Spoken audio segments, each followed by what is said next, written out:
Today I'll be presenting on Carya ovata, or the shagbark hickory. It's a member of the family Juglundaceae, which is the walnut family, and it's an angiosperm, meaning that it flowers and bears fruit. Its native range is most of the eastern United States, and it can be found from southeastern Nebraska up to southeastern Minnesota, across to southeastern Canada and southern New England, being New York, Massachusetts, Connecticut, the whole way down to northern Georgia, and across to eastern Texas. The tree, however, is not found in the southeastern or Gulf coastal plains nor the Mississippi Delta, so it tends to stay away from the ocean. And I'll show a picture of its range, courtesy of David Graney of the U.S. Forestry Service. As you can see, its range is in the dark gray, and like I said, you can see how it avoids the southeastern and Gulf coastal plains, as well as the Mississippi Delta there.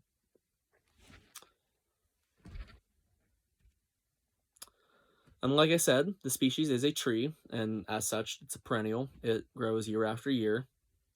Without human interference, most shagbark hickories can actually live up to around 200 years old, but there also have been shagbarks documented the whole way up to 300 years old.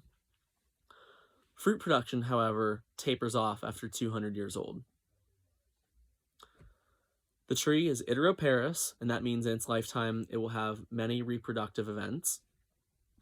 And this typically occurs every 1 to 3 years once the trees reach 40 years of age.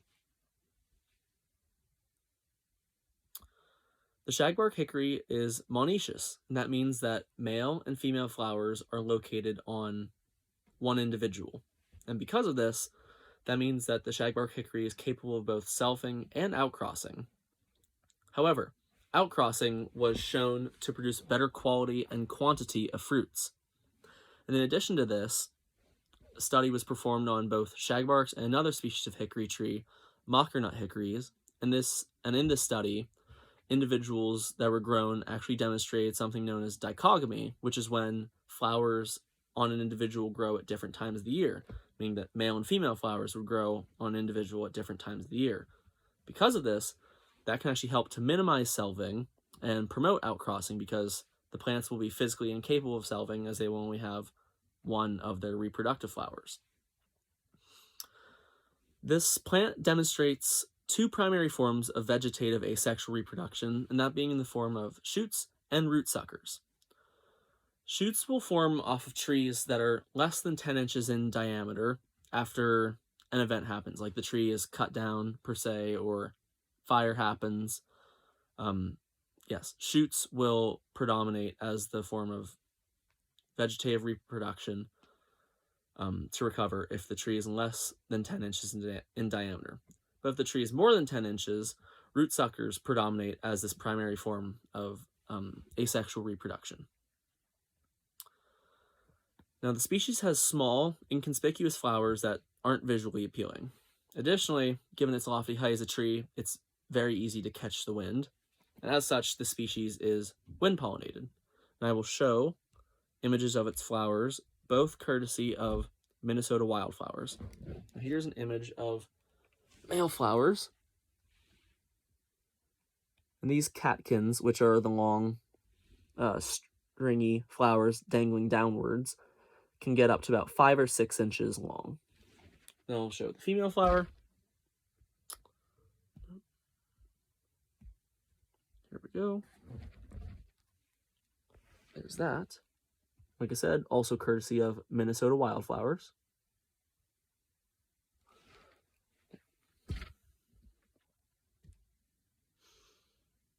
This tree's primary seed dispersal mechanism is through scatter hoarders like squirrels and chipmunks and gravity.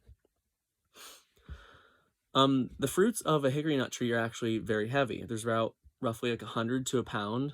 And so, like I said about the gravity, these nuts being heavy helps in that, because they will, like when they fall, they will go to the ground, they will reach the ground.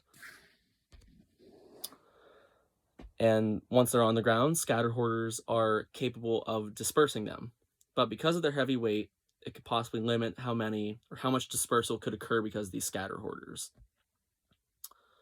And dispersal occurs from September to December after the fruits ripen. which they'd ripen at the earlier half of that.